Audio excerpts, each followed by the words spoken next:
गणित खमा सभी विद्यार्थियों को राम राम साहब। ध्यान दो, बहुपद, ये जो एक्सरसाइज है ये 4 नंबर की है। हम एक एक्सरसाइज कंप्लीट कर चुके हैं, ठीक है। और जो पिछली एक्सरसाइज है उसमें लगभग 1 घंटे का वीडियो रहा था। और अब मेन चीजें आपको कोई प्रॉब्लम हो ना वो पूछ लेना, मैं आप लोगों को थोड़ा फास्टली बताऊंगा। और जो प्रॉब्लम हो कमेंट कर देना ताकि उसको अगले वीडियो में क्लियर करवा दिया जाएगा, ठीक है। सबसे पहली बात है कि बहुपद ध्यान रखिए क्या है। तो आपको ध्यान रखना, बहुपद ऐसा बीजीय व्यंजक जिसमें उपस्थित चर राशि की घात एक पूर्ण संख्या हो, की घात एक क्या हो, पूर्ण संख्या हो। क्या कहते हैं उसको? बहुपद। चर राशि की उच्चतम घात ही उस बहुपद की क्या होती है? घात होती है, ठीक है। जैसे यहां पर देखो 4x + 5, 3x² + x + 4, 2 - x², 4x⁻0, √3a + √7, 5√5t²। मतलब ऐसा बीजीय व्यंजक जिसमें उपस्थित चर राशि की घात एक पूर्ण संख्या हो, बट्टे में नहीं हो। मतलब x की घात पूर्ण रूप में हो, जैसे x की घात 2 है चलेगा, लेकिन x की घात ऐसे नहीं हो, x की घात 1/2। यदि बट्टे में है ना, x की पावर बट्टे में है तो बहुपद नहीं होता है। देखिए यहाँ पर x की पावर 1 है, पूर्ण पद का मतलब है या 2 है या स्क्वायर है या 0 है, ठीक है। मतलब पूर्ण पद के रूप में हो, ठीक है। और जहां पर एबीसीडी का कोई सा भी अक्षर आए, ठीक है, उसकी घात ध्यान रखना एक पूर्ण संख्या होनी चाहिए। जैसे यहाँ 2 है, ठीक है, या x² है या क्यूब है, तो ये ध्यान रखना बहुपद के उदाहरण है। निम्न में से कौन सा बहुपद है याद रखना ये बात, ठीक है। जिसकी पावर क्या हो, जिसकी पावर एक पूर्ण संख्या हो, ठीक है, वो होता है बहुपद। क्या होता है? बहुपद। आगे ध्यान दो, फिर ध्यान से सुन लो, कंफ्यूज मत होना। बट्टे में नहीं होनी चाहिए पावर किसी भी संख्या की, ठीक है। बट्टे में तो बहुपद नहीं है, बट्टे में नहीं है तो बहुपद है। बट्टे में, जैसे बट्टे में लिखी हुई है पावर है तो ध्यान रखना वो बहुपद नहीं है। और यदि मान लो बट्टे में नहीं लिखी हुई है, पूर्ण रूप से संख्या है कोई, तो वो होता है बहुपद, ठीक है। जैसे यहाँ पर स्क्वायर एक पूर्ण संख्या है तो वो बहुपद है। आगे देखो, रेखिक बहुपद क्या होता है? ऐसा बहुपद जिसमें उपस्थित चर राशि की घात 1 हो, जिसकी घात 1 हो रेखिक बहुपद कहलाता है, ठीक है। x चर राशि के रेखिक बहुपद को px = ax + b, जैसे x की पावर 1 ही आएगा, ठीक है। तो कहने का मतलब यहाँ पर ये क्या है? बहुपद, रेखिक बहुपद है जिसमें x की घात 1 हो ना, वो रेखिक बहुपद होता है। देखो यहाँ पर x की घात 1 है, x की घात 1 है, x की घात 1 है, x की घात 1 है, ये सभी क्या है? रेखिक बहुपद है, ठीक है। ध्यान दो आगे यहाँ पर देखो ax + b। अब इसमें a का मान 0 नहीं होना चाहिए। जैसे a का मान 0 आ गया ना तो फिर ये रेखिक बहुपद नहीं रहेगा, ठीक है। क्यों? क्योंकि x को 0 से गुणा करेगा 0 हो जाएगा, वो चर राशि हो जाएगी इसलिए। अब आगे ध्यान दो, द्विघात बहुपद, ऐसा बहुपद जिसमें उपस्थित चर राशि की घात क्या हो? 2, जिसकी घात 2 हो द्विघात बहुपद कहलाता है। x चर राशि में द्विघात बहुपद को ax² + bx + c से लिखते हैं, बताया था मैंने। द्विघात समीकरण को लिखते हैं ax² + bx + c के रूप में। जैसे यहाँ पर देखो x² + 2x + 1 है, यहाँ देखो x² - 4, यहाँ देखो 5x²। मतलब x की घात 2 सबसे पहले आएगा, उसके बाद में आप लोगों को ध्यान रखना है, यहाँ पर ध्यान दो, यहाँ पर आपको √3x दे रखा है, फिर 2, फिर -x²। तो इसको सबसे पहले सही तरीके से लिखेंगे -x² + √3x + 2। तो ये द्विघात समीकरण है। अब शुरू में माइनस का चिन्ह आए तो आप पूरे समीकरण को माइनस से गुणा करके उसका चिन्ह चेंज कर सकते हो। बहुपद के शून्य के देखो, एक वास्तविक संख्या के बहुपद का शून्य कहलाती है। एक वास्तविक संख्या के बहुपद का क्या कहलाती है? शून्य कहलाती है। यदि p के बराबर 0, कोई भी समीकरण है उसमें दे रखा है, अब दे रखा है ना तो उसमें ध्यान रखो आप लोग कि x की पावर मतलब उस समीकरण में वैल्यू पुट करने पर मान 0 आ जाए ना, पूरा समीकरण 0 हो जाए, तो ध्यान रखना वो बहुपद का शून्य का होता है। मतलब अब आगे प्रश्न आएगा तो बता दूंगा इसका। बहुपद में उपस्थित चर राशि का वह मान जिसको बहुपद में रखने पर 0 प्राप्त होता है, चर राशि का वह मान बहुपद का शून्य कहलाता है।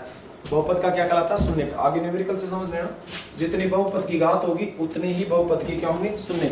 x की घात 2 होगी तो शून्य का 2 होंगे, x की घात 3 है तो शून्य का 3 होंगे, ठीक है।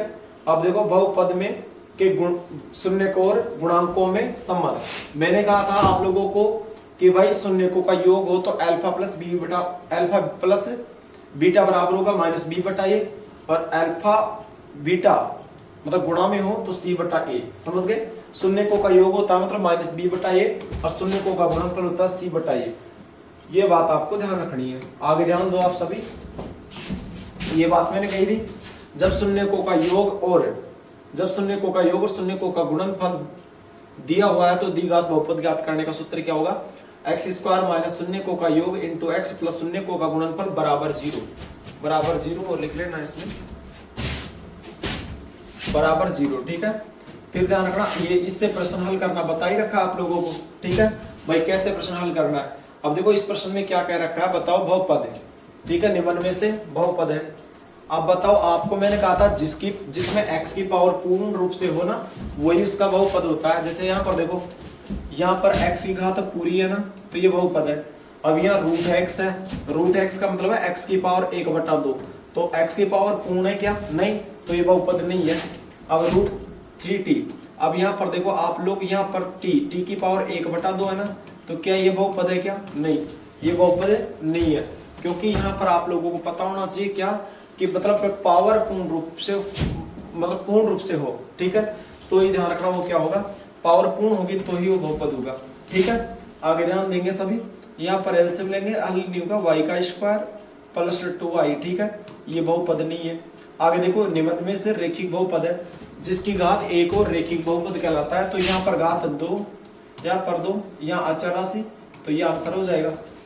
निम्न में से द्विघात बहुपद कौन सा है, जिसकी घात 2 हो द्विघात बहुपद कहलाता है। तो यहाँ द्विघात बहुपद ये होगा, क्योंकि x की घात 2 होगी, वही तो द्विघात बहुपद कहलाएगा। आगे ध्यान दो, px बराबर 4x square plus 7x minus 5x cube की घात है, तो इसकी घात कितनी है बताओ, हाईएस्ट इसकी मतलब 3 घात है, 5x क्यूब मतलब घात कितनी है इसकी 3। अब देखो t स्क्वायर माइनस 15 के शून्य क्या होंगे, अब आपको पता है t स्क्वायर 15 के शून्य हो गए जिस मान को रखने पर मान 0 आ जाए ना। जैसे देखो यहाँ पर समीकरण रखते देखो, रूट 15 का स्क्वायर 15, 15 में से 15 गए 0, फिर ध्यान रखो यहाँ पर माइनस रूट 15 का स्क्वायर 15, 15 में से 15 गए तो 0, यानी कि टी स्क्वायर बराबर 15 को उधर भेज दो, स्क्वायर हटाओ, रूट 15 प्लस माइनस, तो ध्यान रखना यहाँ पर ऑप्शन नंबर 4 रहेगा, ठीक है। ये x square plus b x plus c में शून्यकों का गुणनफल क्या होगा, शून्यकों का गुणनफल होता है सी बटा ए, और शून्यकों का योगफल क्या होता है माइनस बी बटा ए। ये भी आपको ध्यान रखना है, ठीक है। ऐसे प्रश्न बहुत सीधे हैं, कोई ज्यादा खास कठिन भी नहीं है ये। आगे देखो, ये x square plus b x plus c में शून्यकों का योग बताई दिया आप लोगों को माइनस बी बटा ए। देखो x square minus 2x plus 5 के शून्य ए बी है, तो ए बी का मान क्या होगा। अब आपको बताया था ए बी का मान, ए बी क्या है, देखो इधर ये समीकरण है, इसके शून्य ए बी है, तो ए बी का मान क्या होगा, तो ए बी का मान, ए बी का मतलब है शून्य का गुणनफल, और शून्यकों का गुणनफल जैसे अल्फा बीटा बराबर होता है सी बटा ए। अब यहाँ सी का मान क्या है, सी का मान यहाँ 5 है, और ए का मान क्या है 1। जिसके समझ में नहीं आ रहा क्लास में आके पूछ रहे ना, 5 में 1 का भाग देंगे तो 5 आएगा, तो ये आंसर हो जाएगा। फिर से समझ लो, बहुत अच्छा प्रश्न है। यदि बहुपद P x x square minus 2x plus 5 के शून्य ए बी है, तो ए बी का मान क्या होगा भाई, इस समीकरण के शून्य के ये दे दिए ए और बी, और फिर आगे एक कह रहा है ए बी का मान क्या होगा। अरे भाई साहब, शून्य ए और बी है, तो ए बी का मतलब हो गया शून्यकों का गुणा क्या होगा। अब शून्यकों का गुणनफल क्या होता है सी बटा ए, तो सी का मान कितना है 5, और ए का मान कितना 1, 5 में 1 का भाग दो 5 ही आएगा। अब आगे ध्यान दो, आगे ध्यान देंगे सभी। यदि बहुपद 2x square plus x plus k का शून्य का 3 है, तो k का मान क्या होगा। शून्य का मतलब है जिसको रखने पर जिसका मान 0 आ जाता ना, वो ध्यान रखना। तो यहाँ पर ये प्रश्न इंपोर्टेंट रहेगा, बाद में मत करना, प्रश्न 100% यही मिलेंगे। अब देखो इधर शून्य का 3 है, 3 रखो यहाँ पर, 3 का स्क्वायर 2 प्लस 3 प्लस k बराबर 0, 0 रख के कर लो। 3 का स्क्वायर 9, 9 दूनी 18, 18 और 3 21, 21 इधर आकर माइनस में, तो माइनस 21, ठीक है। आगे ध्यान दो, आगे प्रश्न है, किसी बहुपद के जो शून्य का रूट 2 और माइनस रूट 2 है, ठीक है, रूट 2 और माइनस रूट 2 है, तो बहुपद के गुणनखंड क्या होंगे। तो गुणनखंड होंगे, देखो रूट 2 को इधर लेके आओ माइनस में, और रूट 2 को इधर ले आओ प्लस में, ठीक है। अब ये ऑप्शन कौन सा बैठ रहा है, ऑप्शन 3, ठीक है। आगे ध्यान दो, अगला प्रश्न है, बहुपद के शून्यकों का बहुपद के शून्यकों का योगफल और गुणनफल दे रखा है। देखो शून्यकों का योगफल, शून्यकों का गुणनफल दोनों दे रखा है ना। तो सूत्र ध्यान रखना, आपको बताया था एक्स स्क्वायर माइनस शून्यकों का योग, शून्यकों का योग कितना 0 गुणा एक्स प्लस शून्यकों का गुणनफल कितना √5 बराबर 0। अब ये तो हो गया 0, एक्स स्क्वायर ये तो 0 हो गया, ऐसे कोई मतलब नहीं है, प्लस √5 बराबर 0। ये आपका आंसर हो जाएगा इस प्रश्न का। ठीक है, 100% अच्छा प्रश्न है, ध्यान रखना इस बात का। एक्स स्क्वायर माइनस शून्यकों का योग प्लस शून्यकों का गुणनफल बराबर 0। ठीक है, ये आ रहा। आगे देखो, एक द्विघात बहुपद के शून्यकों की अधिकतम संख्या क्या होगी। द्विघात बहुपद में शून्यकों की संख्या अधिकतम 2 होगी। त्रिघात में शून्यकों की अधिकतम संख्या कितनी होगी, 3 होगी। ठीक है, जितनी घात होती है ना अधिकतम उतनी ही उसके शून्य हो सकते हैं। जैसे किसी की x की पावर 4 है तो उसके अधिकतम ध्यान रखना शून्य 4 ही हो सकते हैं। ठीक है, आगे ध्यान दो, ये प्रश्न आप कर ही लोगे। शून्य ज्ञात करना है, गुणनखंड करना है, बता रखा है। एक द्विघात बहुपद ज्ञात करो जिसके शून्यकों का योग और गुणनफल -3 और 2 है।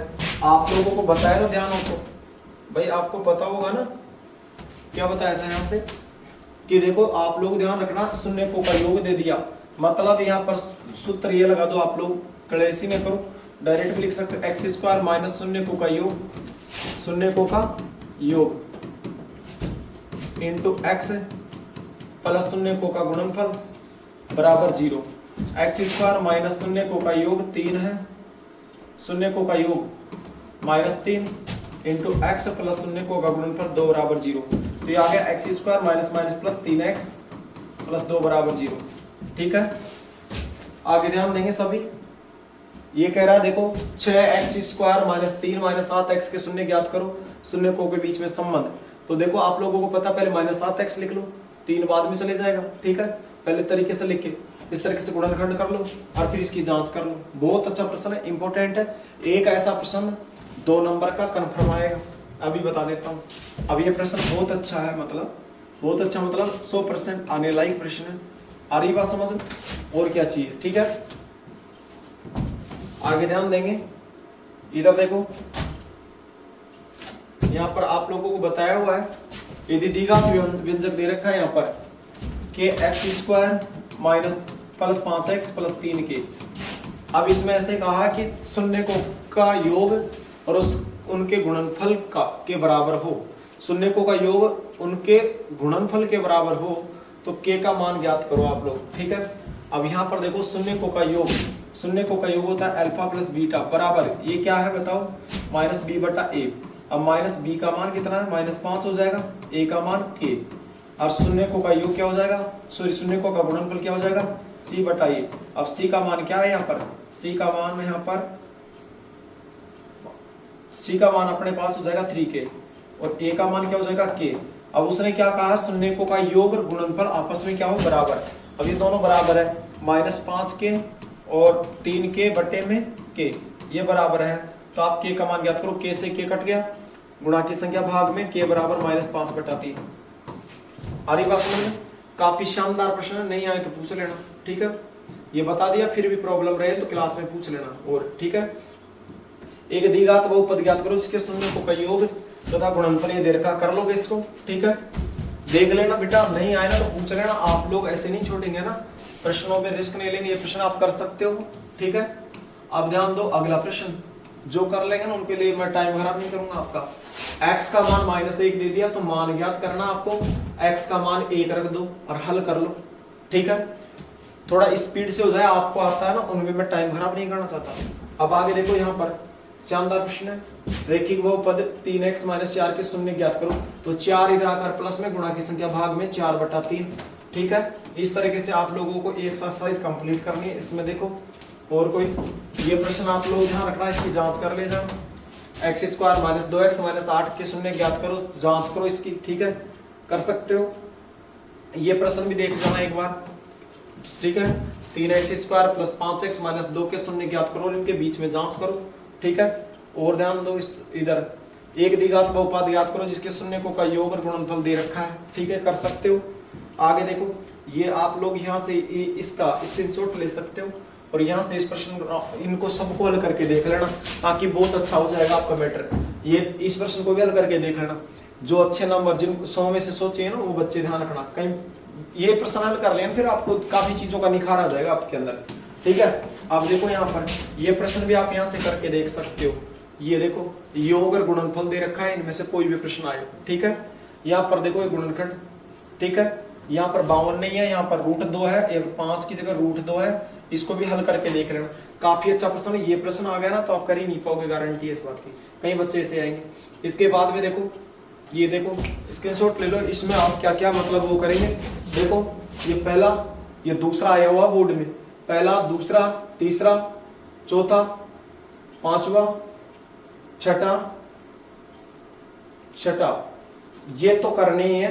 7 और 8 निकाल के देख लेना भले, ये तो करने ही है आप लोगों को इनमें से। ठीक है, और भले आप इसमें से छोड़ देना, ये 17वां क्वेश्चन भी कर लेना। ठीक है, अब इसके अलावा कोई प्रश्न आपसे नहीं आए तो बता देना, और ये 20वां प्रश्न भी आप हल करके देख लेना। ठीक है, देखना चाहो तो बस एक अच्छे लेवल पर। ठीक है, कोई प्रॉब्लम हो तो बता देना, कमेंट कर देना। इनमें से कोई प्रश्न नहीं आए तो अगले वीडियो में बता दिया जाएगा, इसलिए कमेंट कर देना। धन्यवाद आपको।